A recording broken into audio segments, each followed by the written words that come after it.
well to this energy plan, because the National Party seem to be talking a 2050 net zero target. There is anger in mining communities, particularly in central Queensland, where voters rallied behind the Nationals in the 2019 election over this very issue of mining jobs. To be fair to Scott Morrison and Angus Taylor, they are saying the government would not sign up to Glasgow climate change agreements and targets that would negatively impact miners, manufacturers and farmers. Angus Taylor, the Energy Minister, has said the government won't be doing anything that wipes out traditional industries or threatens the electricity grid, that the government will continue to reduce emissions but won't wipe out industries in the process. The problem is the wiping out has already begun.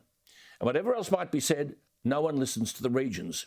The CFMEU has said of politicians, quote, they go on Q&A and say they've been to the regions, but just because you've flown into Mackay, Gladstone or Rockhampton and ride around in your car, it doesn't mean you're living in the regions, unquote. The concern is a simple one. There are sweeping statements about targets, but no detail as to how they would be achieved.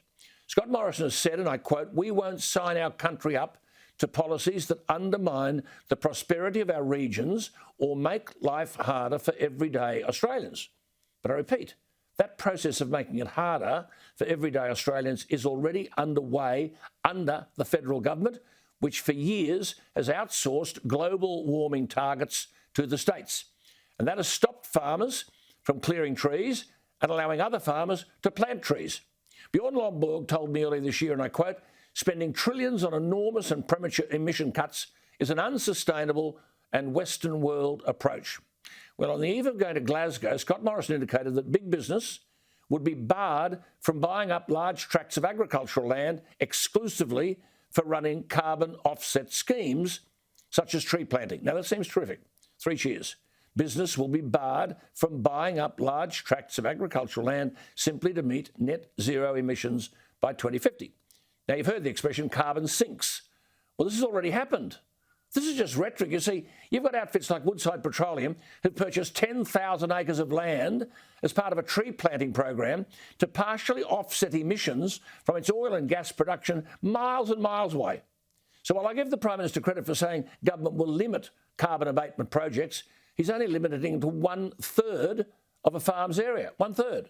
So big business approaches a farmer affected by drought or bushfire or floods or debt, offers them overs for the property, overvalued, knowing that 1/3 of the farm could be used to plant trees instead of growing food.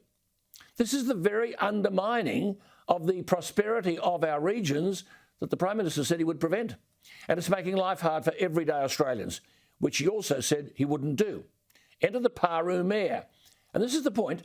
Most people in Canberra wouldn't know where Paroo Shire was. It's in southwest Queensland. Its centre is Cunnamulla. It covers an area almost 50,000 square kilometres. It's in the federal electorate of Maranoa, which is held by the Deputy National Party leader, David Littleproud. And this is where rhetoric clashes with reality. You see, Littleproud has acknowledged he's in the federal cabinet, the Deputy Leader of the National Party. He wants to be a leader. And he's saying that carbon abatement projects are having a negative impact in his electorate. But Littleproud is one of the people who stood still and done nothing. Or as my old man would say, bugger all. Now he's saying you can buy 60,000 acres for next to nothing, walk away, and you get a carbon payment because you're using the land to put it in layman's language, the trees, to swallow carbon dioxide. Then he correctly says, and this is everywhere, farmers never stop talking to me about it. What has that done, says Littleproud? It's created an environment where pests and weeds thrive because the land is not being actively managed. Well, Littleproud's waking up far too late. He says you're losing families out of these communities. It's killing the towns. And the environmental outcomes are perverse because the farmer next door has had to fix up the pests and the weeds from the farm they come from. Littleproud, you're spot on. Metropolitan Australia most probably don't understand, but you've got a farmer, and I know a stack of them, 20,000 acres. He looks after the farm. The farm next door is bought for carbon abatement. It's not touched. The owner of the property next door is emitting tons and tons of carbon dioxide at a business hundreds of miles away. But he's got this farm which swallows up carbon dioxide emissions, so he's in the clear. Meanwhile, the farm just doesn't have pests and weeds, but it's got wild pigs and wild dogs, creating a nightmare for the good farmer next door. This is all part of the climate change equation. No one calculates the cost of all of this. Well, back to the Paroo Shire. The Mayor is Suzette Beresford, and she joins me. Suzette, thank you for your time. I mean, you know all of this too well. Am I spot on here? Well, yes, Alan. Our Shire has a very large proportion of carbon farming. We have mulga land out here, and that's what's being locked up for the carbon. And it's happened over probably the 8 years from about 2012 to 2020. That's right, yeah. And so what the impacts we've seen have been a decrease in population much higher than you'd normally see. Yeah. Because apart from the owners leaving the properties, the employees that helped do the stock and look after the pastoral activity, some of those have also gone. Yeah. So we've seen that drain, and of course it has a social impact because like there aren't the people to volunteer for SES, or there aren't the people to go and get on community organisations like the sport or for the local shows, things like that. And it also has an economic impact because there aren't as many goods and services required from the local town. Absolutely. Just let me go back a bit, Suzette. See, the Prime Minister says, we'll limit carbon abatement projects to 1/3 of a farm's area. Now, I'm saying the horse is already bolted. I mean, big outfits like Woodside Petroleum arrive in your Shire, buy up the land, leave it there, call it carbon farming. So people leave the land, leave the district, your little Shire suffers, absentee landlords, sophisticatedly calling themselves investors and buying up whole properties. Now, Littleproud is the local member. He's your local member in the federal cabinet, deputy leader of the National Party. He's articulated the problem, but that's just rhetoric. Where is the answer?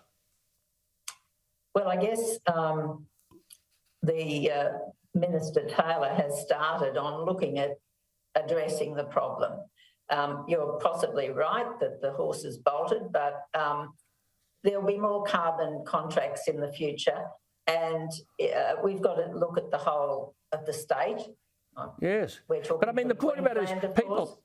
But see, Suzette, people go out there, buy the farm and call it a carbon sink. They then leave it. Now, I've been speaking to people in Scone in New South Wales, and there are big farms next door full of weeds, untended, and then in come the wild pigs and, the wild dogs. And when the good farm over here, the sheep have all of the sheep start breeding, the wild dogs come in. I mean, the farmer can't handle all of this, and I don't think government knows this is going on. I think it's beginning to hear that it's going on. We've just recently, about a week ago, put through a motion through our Queensland Local Government Association to call on the state government to put in place a strategic management framework for carbon farming in Queensland. Yes, God, we've heard. Hey, but I tell you what, are you aware, Suzette, that the government is saying now it's going to increase these carbon offsets, this farm stuff, by up to 278% by 2050 in order to reach net zero carbon emissions? So make the farmer pay. Do you think Scott Morrison understands what this means to farmers, what it will mean for farming communities? So farmers, instead of producing the food that you put on your table, we've got a whole heap of trees over there as carbon offsets. The farmers have been paying for this for too long. Yes, well, I haven't seen those details, Alan, but 278%. Yeah, that's a lot. And he also said in that statement that he's telling farmers, you'll be able to take advantage of new markets, including carbon markets. So we must think the farmers in your Shire are going to stop grazing cattle, stop growing crops, which will feed us, but start planting trees and sell the carbon offsets to government, a new industry. But who puts the food on the table? Do we start importing that as well, Suzette? The carbon farming in our area is the locking up of the mulga land. So it's not planting trees, it's the natural forests of the mulga lands that are being retained. And a lot of which is good land in drought. It's good land in drought. Oh, it's excellent. Excellent. Saves everyone's bacon. But some of the primary producers have part of their properties put over to carbon farming. And that seems to be a good mix, where there's a part portion of it put over, because it gives them a more reliable income, particularly in drought times or when commodity prices are low or whatever. It gives them that bit more they can invest in their property.